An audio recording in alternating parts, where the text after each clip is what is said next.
It's time to wake up. The show is about to start. With lots of stories about Pooh and a bit of heart.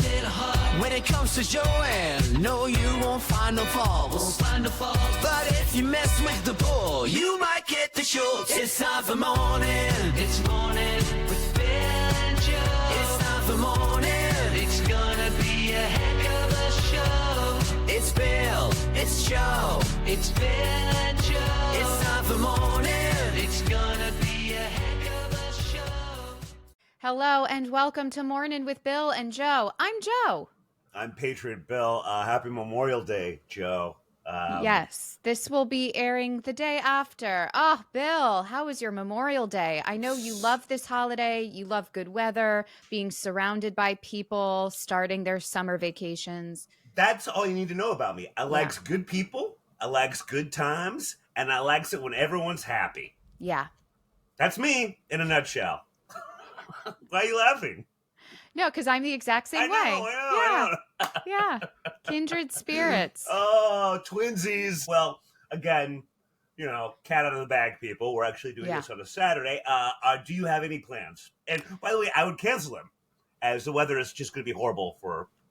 I don't know. I last I checked, it looks like at least in New York City, the weather should be okay. And by okay, I mean not raining. Right, yeah. It's Sunday, like Monday. It's not going to be that warm. No.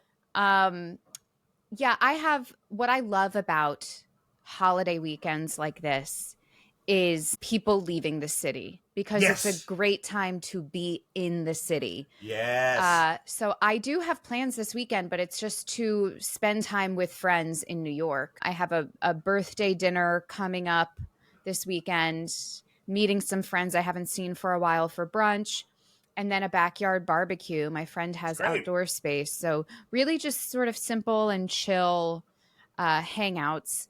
I did just get back from Jersey. I visited my sister and my nephew, and I had a little bit of traffic coming back in. I drove in on late Friday afternoon, but really all the traffic was leaving the city trying to get to the shore. And that always feels really good when you're driving and you see traffic in the opposite direction.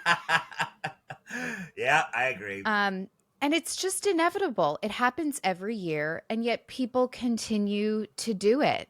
I was just looking at my CBS Saturday Morning, second only to, of course, my favorite show on TV, which is CBS Sunday Morning, right? Which shows you that I'm basically a millennial and like young people things.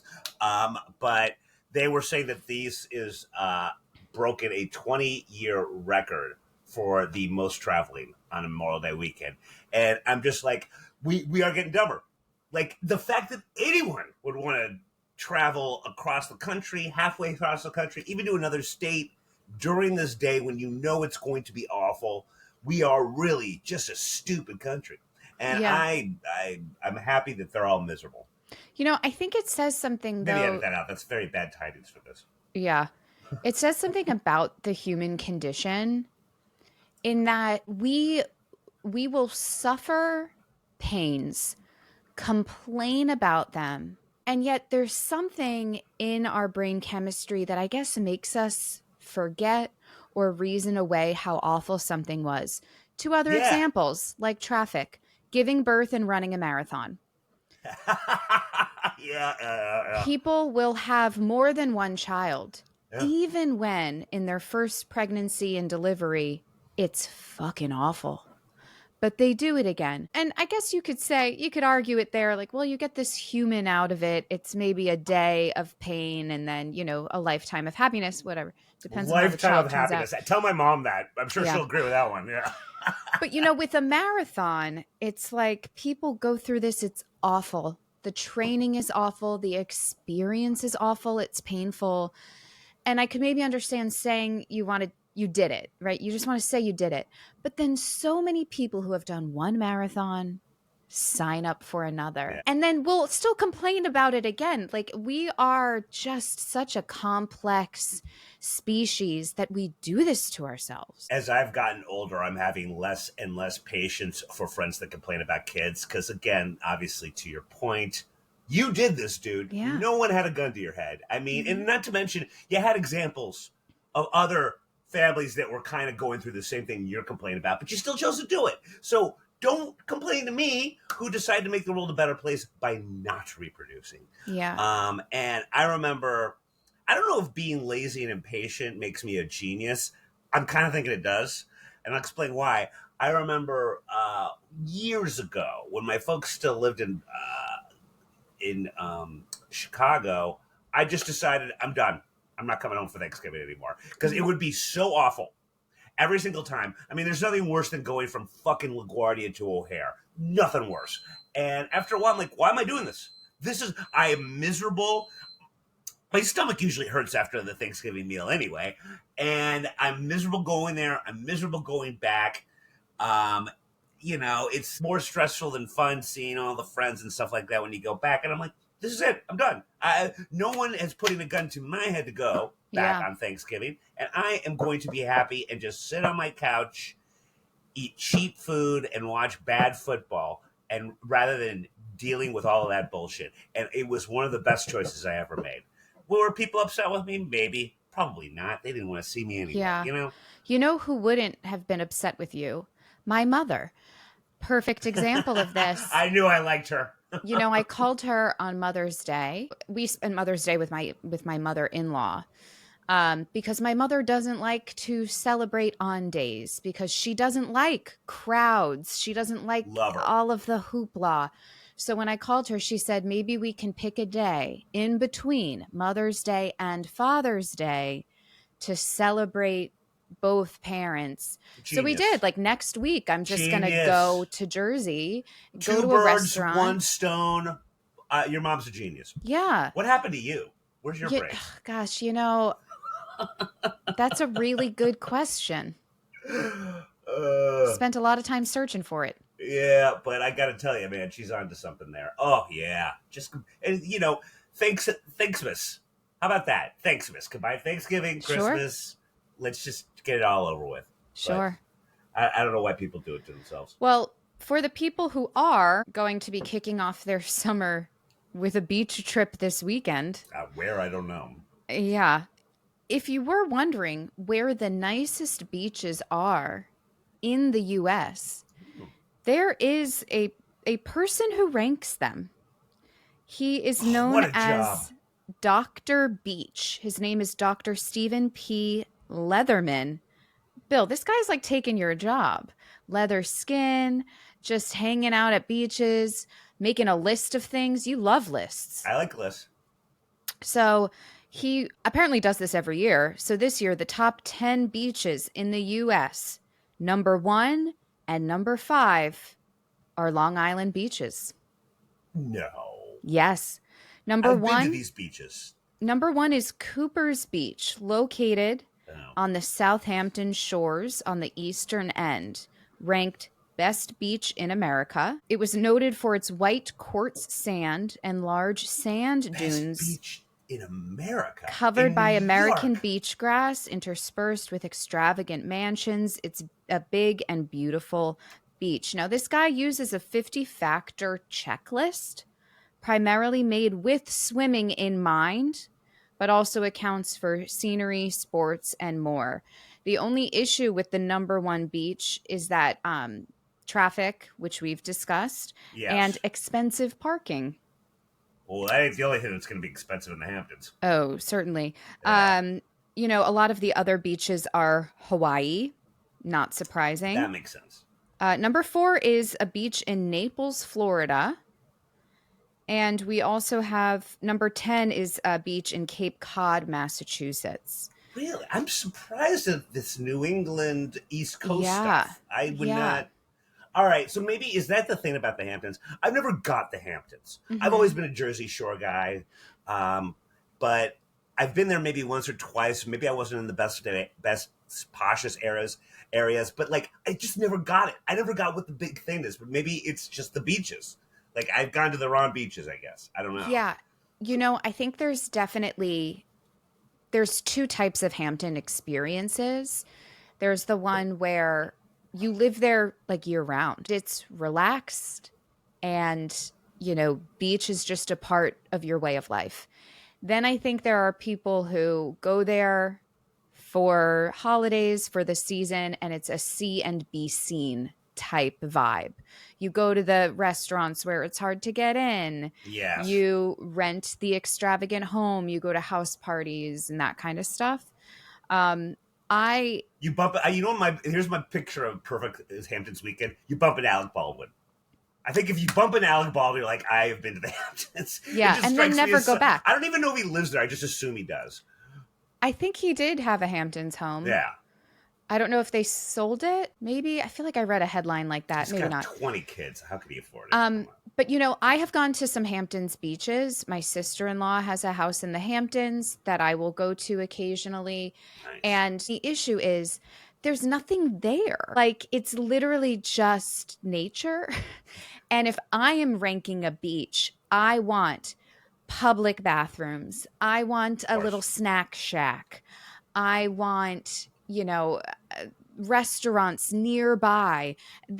For me, it's about the vibe and the experience, because I'm not a swimmer. I don't go to the beach for the ocean waves. So yeah, my ranking would be different. But I mean, yeah, they are beautiful, the beaches over there. I guess I've been going to the wrong areas, and it's been a long time ago. But yeah, I don't remember ever just being like, wow, look at this beach. I mean, Palm Beach is actually, I think, great. That's my favorite thing to do when I go there. Because my guest, who I've mentioned before, but I'll leave it mysterious, she sleeps in until about 2. So I've got a lot of time on my hands, and I just go by, bring something to read, hit one of the beaches. They're all walking distance. They're all really pretty. And I would say that even the few public beaches they have, because they do not like outsiders, but the public ones are almost as good as the private ones. Oh. And I always would, and I don't remember thinking, wow, this really reminds me of New York.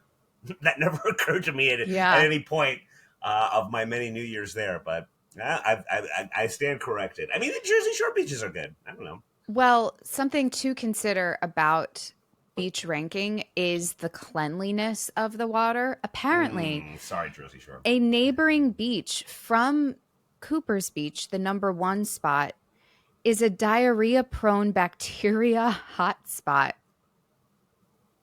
If it's a neighboring beach, that means that Cooper's going to have some issues as well. Unless everyone goes to Cooper's Beach, takes a shit in that water, and it just travels down to the neighboring one, That makes sense. Due to the tides or whatever. Yeah, the General Cooper, I'm assuming it was a general that it was named after, he got the right idea. He checked the tides before he named that beach after himself rather than the nearby and ironically not titled Diarrhea Beach. I believe that's what it was originally called before they even knew. Isn't that crazy? Yeah, it was Senator Diarrhea. He was one of our first New York senators, coincidentally named, but then look what happened with that beach. I like to imagine it was meant to be titled Diorama Beach, but someone did a misprint on the signage. Have you ever spelled diarrhea correctly? I haven't. And I spelled so incorrectly that the spell correct can't help me. It's just one word, no matter how many times I try to commit it to memory, because obviously, I'm texting a lot about diarrhea. Sure. It's impossible to spell. It's one of those words you can't do it. That's when defy anyone. You got to use a poop emoji at that point if you're discussing it. All right, I'm starting to rethink emojis. That's when they actually help. Do you have plans this Memorial Day other than, thoughts and prayers with all of those who have lost their lives for our freedom? That's all I'm doing. Yeah. 24/7. I guess that kind of makes me the best American. You are the real hero. Better than General Cooper and Senator Diarrhea? Yeah. I think so. I think that's basically my plan. I'm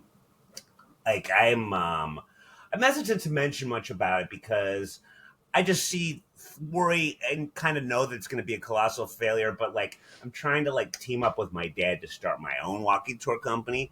Mm-hmm. And I need to map out a lot of different tours so as to do a template for a possible web design. We're we're in it, man. We got the LLC and everything. Oh, that's exciting. Is it?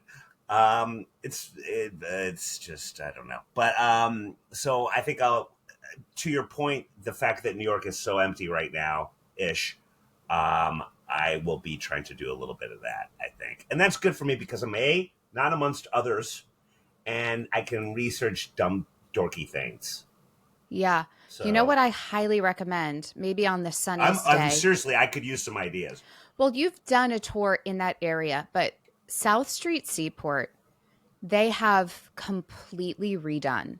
And it's one of my favorite places to go, I love it. like on holiday weekends. I think last Sure. year, 4th of July, like I took a ferry down there. It's stunning. Great restaurants, great bars. It is. It's great. There's this off leash dog area, which I don't know that it's supposed to be an off leash dog area, but it's where everyone goes and just lets their dogs run around. And it's Ugh. entertainment for hours, Bill. You see dogs running away on this pier.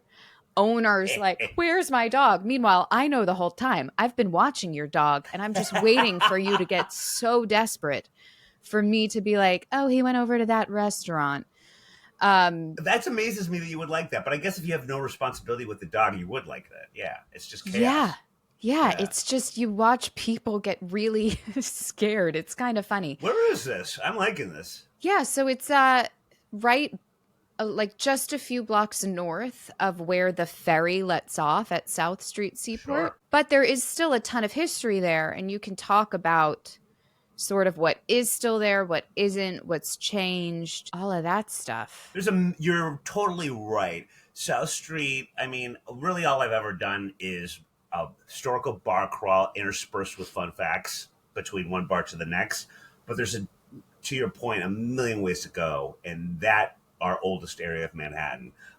You're inspiring me. If it doesn't rain today, maybe I'll go down there. Because again, just the idea, I'm such a miserable husk of a human being, but really you just talking about the lack of people is making me excited. Like Yeah. I'm feeling something right now. Wow. Like, that's what no people can do for me. Like, Yeah. I wish it was just me. Why does there have to be others in the world, you know? Gosh, yeah, but then like I don't know, who would I like you thinking about this. who would run the trains? Who would, True. unclog your pipes? Okay, those people can stay. Yeah. Those that serve me. Yes. Which is really the best sort of sentiment for Memorial Day, I think. Definitely. Don't ask what you can do for your country. Ask what your country can do for you. Well, that, I'm flipping it, Kennedy. all of our ancestors just wanted us to get to that place. To be and happy. now we're there. We should really take advantage of that and not be truly grateful, because that's actually what the people who came before us wanted, for us to just this to be our normal. You are actually, and I hate saying this, more right than you know. I told you, I actually really think you'd like it. I'm still reading because I'm a slow reader. Chuck Klosterman's book about the 90s.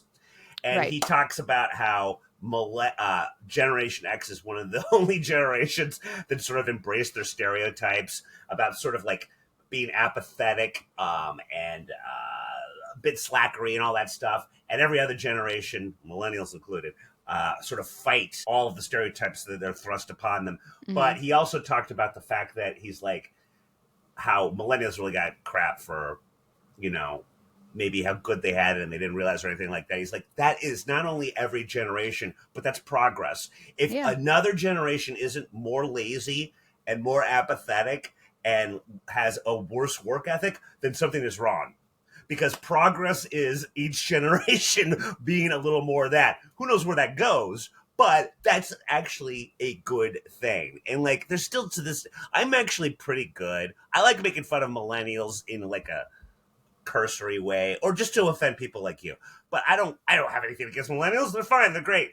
But I notice a lot lately, Bill Maher is doing these kids today thing. And it's just like, you got to step out of yourself, buddy. Yeah. Because that does nothing but tell people you're old. Yeah. When these kids today starts coming out of your mouth, you are an old motherfucker. And I know I'm old, but I'm not that old. I don't do that. And if I do, you can call me on it. Sorry for pointing. Yeah. No, I'll let you know. Because I'm sure it will annoy me. Yes. Well, everything annoys you, but that especially. This is from New York Post, of course. Men reveal the real reason they spend millions on OnlyFans. And the answer may shock. I don't think it will. Bill, what do you think the real reason is? Asking women to do weird things with stuff in their homes, usually inside their person. Actually, you're wrong. I don't believe this already. Apparently, men are dropping all this money on OnlyFans, not for the raunchy stuff, but for simple conversation. Oh, that is. This is according to a new report from Super Creator, a management platform, saying 78% of chats between creators and their top spenders are about everything except doing the deed. The hottest topics: pets, work, childhood memories, TV shows, hobbies, basically the mundane stuff they reportedly can't talk about with their real life significant others. That is the. You know what? I didn't read your stories, and I'm glad I did it because this would make me more depressed, which is Yeah. really saying something. So, Wow. one OnlyFans creator said people often think that high paying clients want kinky stuff, but funnily Yeah. enough, they prefer to see me fully clothed and doing everyday tasks. They said nudity is easy to find online, but meaningful, consistent attention from the creator of your dreams, that's what drives loyalty and revenue. That actually makes sense. Now, yeah, at first I read this and I'm like, wow, it does make sense because talk about real intimacy. It's sharing dreams, hopes, frustrations, venting with a person who you feel safe to let your guard down around. But I think that's really then sad. I could definitely see wives finding out that their husbands are on OnlyFans, having chats and being more upset that it's personal conversations versus just paying for pics. Yes, and to use a term that I only had just learned about 10, maybe 15 years ago, that would be an emotional affair, if I am using that correctly. Yes. And I am become more and more aware that women do not like that. Whereas guys, I think a lot of them could give a shit about an emotional affair. We're, again, very simple creatures. Girl, cheat on us with another wiener, that make mad. But like talking about feelings with another person, have at it. We're different. That is really wow. Did they? So, but they are sex sites, but they're just using the sex sites to talk about. Okay. Yeah, it's sort of like that girlfriend for hire type thing. Yes. But it's really focusing on the unsexy stuff. And we've talked about this. We've done studies before on this show discussing the male loneliness epidemic and how men often don't have other male friendships. And I think this bleeds into that. There's a correlation there. Men don't know where to sort of get that confidant or that BFF. So they're like, I'll pay this woman. I don't need to see your itty bitties. I just, I want to talk. So clinical. Yeah.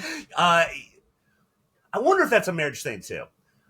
Because you know what, I'd like to sell some of my friends. Some, there are a lot of them are a full-time job, and maybe it seems to me that a lot of men don't have that many. From all the studies that we do, can I somehow make some money off of this? I have too many, and I don't want to say that as a bragging thing. I'm saying that as a legit complaint. They annoy me half the time, and then I get. Sometimes people get mad at me for not looking at my texts, and it's not like I do it on purpose, and that is an issue. But I don't like looking at my texts, and I don't want to reply to them. I'd rather annoy you because I know you don't like my texts. Oh yeah, but, I've just stopped answering you. I know. That's why I do it more. But yeah. So I think, and maybe I think that's because that I am not married, and that perhaps I don't know what that is. Maybe it's because maybe there's an inner part of me that still needs to cultivate friendship, even though I'm claiming I don't want them because I don't have a wife. I don't know, but there might be something to that, I think. I think that you are the reminder for all of your married friends of the single life, right? So you're who they not in a good way. But you aren't doing a very good job of living the single male life. So it's not like they have a ton of great stories to hear from you. Honestly, come to think of it, I'm like, I can't believe I've never been on an OnlyFans. It just seems like a lot. And also the money. But I'm like one of the few people that that wouldn't need an excuse or try to hide it. who's going to be mad at me for being on Sure. but like, I don't fucking do it. And it just seems, we've talked about this before too. To me, it's an extension of paying for sex. And I've never really understood that. I'd rather not have sex than pay for it. Because I don't get how you would want to have sex with somebody who doesn't want to be there. That doesn't make sense to me. That doesn't seem like part of the thing. Mm-hmm. And OnlyFans is a bit of an extension of that, I think. But what do I know? Yeah. This is why I'm single, you know? Yeah, I think it all boils down to the fact that as humans, as much as I hate to admit it, you can't just be alone all the time. You do need someone to talk to. So if it's not a friend and it's not a therapist, I think these men who have a lot of money justify it to themselves and find a creator on OnlyFans. And also the fact that like we call them creators kind of makes them feel like an artist and sort of makes it feel like, you know, for some of them, I'm sure they're doing very creative things, but you know, it makes it seem like the transaction that you were mentioning is a bit more nuanced or something. Well, and I'll tell you something. I am speaking a little out of turn because we have had, back in our Morning Compound Media days, we've had a lot of them, particularly in the area of female comics, girls that have OnlyFans accounts. Sure. And after they would come on, I would get DM'd from, believe it or not, more than one person. So I guess we had two fans. I would sometimes get DM'd images of some of these girls' sites. And I was always very thankful for that, of course. But also very much, if there was a Joanne version of Bill, that would be my reaction. Because I was suffering under the illusion that maybe it was a boob here or there. It was a lot more than that. They are doing some things. I really did think it was like tasteful nudes, or even like old lad mag covers, you know, just bras and stuff like that. And no. They're doing some things. Bill, I imagine though they don't do the things for everyone. It's about how much you pay. Well, yes, and that's why I think that I felt like the early days of Napster, because these guys sent me these photos and I was not paying for them. And so what am I doing? I'm taking it straight from the artist's pockets. You are, Bill. But I didn't ask for these things, Joe. They came to me like manna from heaven. Yeah, I'm more offended by you not paying your share to a creator than you ogling their bits and bobs. So what's the preferred terms? Itty bitties or bits and bots? Depends on how itty bitty, you know?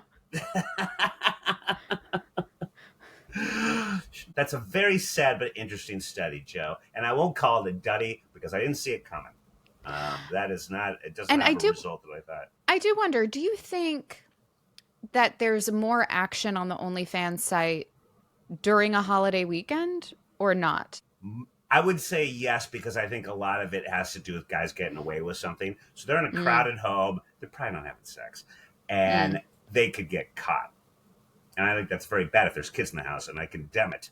But they got to find some time and get into a little closet or something like that. You know, wait until everyone else is out there at the barbecue. Oh, the weather's bad. That's going to give me even less of a window. Sure. And so I think I was going to say no, but now I am changing it to I think this is a great time to be an OnlyFans, wait for it, creator. Yeah. I think you're doing a lot of creating this weekend. Yeah, I'd have to agree with you on that. Yeah. So there you go. I, as you know, am a big Team Coco fella, and he has got his second season. It's very good. I'm about two episodes in of Conan O'Brien Must Go. Great topic for an article I wish I had written. Maria Adelman decides to interview him about his traveling tips, because Conan O'Brien's fifth incarnation, if that is that of quite the travel reporter when he's not doing his award-winning podcast. So here we go. O'Brien has gone to some 20 countries for his travel comedy shows, including 2 seasons of Conan Without Borders and its successor, the Emmy Award-winning Conan O'Brien Must Go, now streaming its second season on Max. I spoke with O'Brien to discuss packing tips and product recommendations. I always love this stuff. He manages to fit everything in a single carry-on, me too, thanks to his philosophy of underpacking and bringing versatile and comfortable multi-purpose clothes and sticking to a single color palette. Joe, I recall you being relatively good at that. You wanted to do I don't think it's going to be as successful an OnlyFans video as some of the ones with itty bitties, but I know you wanted to do kind of a packing thing, which I actually thought was a good idea because you're actually pretty good about but that. I was too lazy and never did it. There she is. Yeah. O'Brien typically pairs 2 pairs of jeans. I'd say 2 pairs is a lot. Let's face it, people. You can get away with a week's worth of. What are you going to wear when you're washing the other one? Sweatpants. Or Porky Piglet. Oh, one blue and one black. And this, I don't like black jeans. And this tends to take care of 90% of 5% of the situations you'd be in. I agree. He also brings a dark blue cashmere Brunello Cucinelli zip-up hoodie. This sounds like an ad for Brunello Cucinelli cashmere I'm a little hoodies. Suspect right here. You can also you can just wear that, be chill, relaxed dude headed down to the gym, or you can wear it underneath an overcoat and look like Stain on his way to the Grammys. He likes to bring one versatile coat, such as his favorite water-resistant blazer-like outerwear, a good pair of black running shoes. I don't know why they have to be black. Sunscreen, obviously he needs that. He suggested bringing a Dan Brown novel and a Susan Sontag dust jacket. I think that's something you would do. My philosophy is to stay awake on the plane, and then immediately when you get to the country, no matter how tired you are, try to get on their sleep schedule. Well, Joe, you've relatively kind of not really recently been to Italy. Do you subscribe to that? How did that work sleep-wise? Yeah, when I went to Italy, my goal, I was there for 10 days, and I said to myself, I'm only bringing a carry-on because we were going to 3 different places in Italy, taking trains, and I didn't want the hassle of dealing with like a large, heavy piece of luggage. I will say I was fortunate that I went during a heat wave in July. So all of the clothes I brought were tiny and very lightweight linen. So I was able to pack a lot in a small carry-on. Packing cubes, I think, are really great. Some people don't use them, but here's the thing. You can like shove everything in it. It like helps kind of contain everything. So packing cubes are great. Being a woman is harder though, Conan. It's harder because we have the makeup and the hair tools and the things that if you want to look presentable. In Italy, I was going to a wedding. Like, you know, you got to bring a few items. So you got to think about that. But you know what I did not bring was sunscreen because I wanted to buy it in Italy because the skincare and all of the pharmaceuticals are way better in Europe. It's cleaner ingredients. It's often cheaper. So that's what I recommend doing to save space and just get a better product. I agree with that. I don't like jokey t-shirts. I don't like trying to be cool concert t-shirts, but I'm a big fan of destination t-shirts. Like if it's a cool dive bar that I liked at some place I'd been to, like I like getting stuff like that. I'd say too much because I have way too many t-shirts, but so I will certainly pack even less because if I'm going someplace that, like I'll go to Palm Springs a lot, I'm like, I really like that place. I want to get a t-shirt from that place. And so I'll pack even less there. And then, of course, I'm very lucky because Lauren has a washing machine. So I pack even less. My backpack was very light this time. You know, we did laundry when we were in Italy. We found a laundromat in Rome. And now with Google Translate on your phone, you can take a picture of directions in another language, and it just transcribes it for you. I didn't know that. So that's how we figured out how to use the washing machines. While it's washing, we found a bar nearby, got a cocktail, moved the stuff to the dryer. Like it's just fun. You know, it was like an activity. Or concerning, and you may have a problem with alcohol. Yeah, that too. Also, I knew when I was in Italy, I wanted to buy a leather good because the leather in Florence is so lovely. And I knew I wanted like a leather travel bag, like a duffel. So I figured anything I buy there, I can then put in that bag, check my carry-on the way home. And then, smart. You know, I have this other bag and more means for holding everything. Advice my father has always said, which I think is so funny. Bring the underwear and socks that are on their way out anyway, like in terms of age. And he's like, and then just throw them away so you don't have to bring them back home. Which Your I think is dad? such a dad thing. Your folks are really cut from the same cloth as me, I'd say, because Yeah. I basically took a bunch of shorts and T-shirts that I was going to probably maybe get rid of anyway, and I just left them at Laura's place. Yep. I didn't even ask permission. If she Yeah. finds them and it gets mad at me and throws them away, oh well. But then I'm not. And then next time I don't have to pack at all. Here's a life hack. I'm aware of the air tags. We've done some stories on them. Conan puts those in his luggage to track them, which I didn't know you could do. I always assume maybe if your luggage gets lost and it's really far away from you, and I wonder what the limit is on how far away an AirTag will work. But he does that. I have something to remind you about that you probably already know, but I learned this very much the hard way, and I am fucking furious. I almost didn't get on my flight on the way back because in between the week that I was in Palm Springs, over a week, and then coming back, you have to have a passport or that new country ID. Even though I still have, believe it or not, people, especially for those that have seen me drive, a legal driver's license. We've all just collectively decided that that's not a thing anymore. Yeah. And I was not given enough. They didn't give me an update when I left because my license worked fine when I left. What I had to do was go through even more security, and I got a big... Oh, fuck you.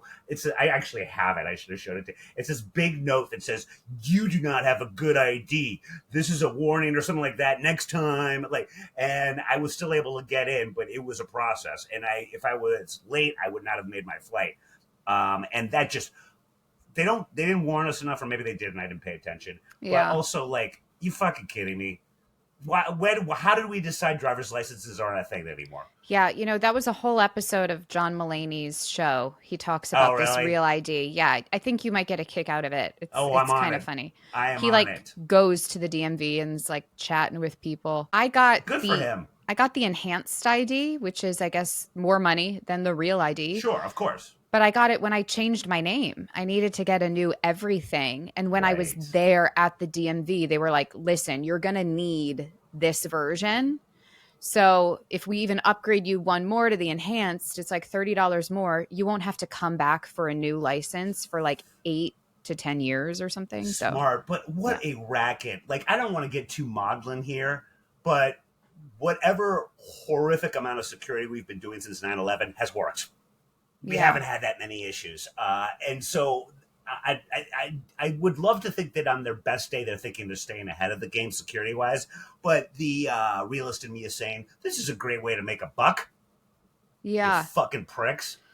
A lot of it. I usually don't. I'm amazed at how angry I'm getting. A lot of it, though, I'm trying to imagine the scenarios that the people in charge were thinking of when coming up with this stuff. For example, my enhanced ID means I can drive into Mexico or Canada without my passport. Just that ID will allow me to cross the border. Now, in what scenario am I I don't have time to grab my passport. I just gotta rip it with this ID. And do you want that person crossing your border at that moment? That's a great point. Yeah. The only people that this works for is someone who's just robbed a bank. Yeah, you're totally pretty much. Well, that's the other thing too. It's part of me is I am not going to let the man do this to me. I'm just going to bring my passport everywhere. I am not buying this thing. But then the other part of me is thinking, this is just with my luck. Now I'm going to lose my passport. I know. First place I go, I am going to lose it. I get so nervous about that. Every time I take my passport out, I'm Yes. oh, there's just one of these, and it's a freaking arm and a leg if you got to replace it. First world problems, Joe, but I'm still angry. Still angry. But isn't that what Memorial Day is all about? It sure is. Thank you. Angry and hatred. Thank you to all of our veterans, both living and deceased, who have just been so selfless so I could be so selfish. Bill, anything else you want to plug, promote, bitch about? Yeah, just Barry Boys Walks. I'm still doing the Turtle Bay tours. Hopefully I'll have my own URL sometime within the next 20 years. That's how long these things take. Nice. And I just hate everything. I think I'm going to promote hatred. Check that out more often. I think more people need to. Yeah, thank you. Joe? The best part of the show.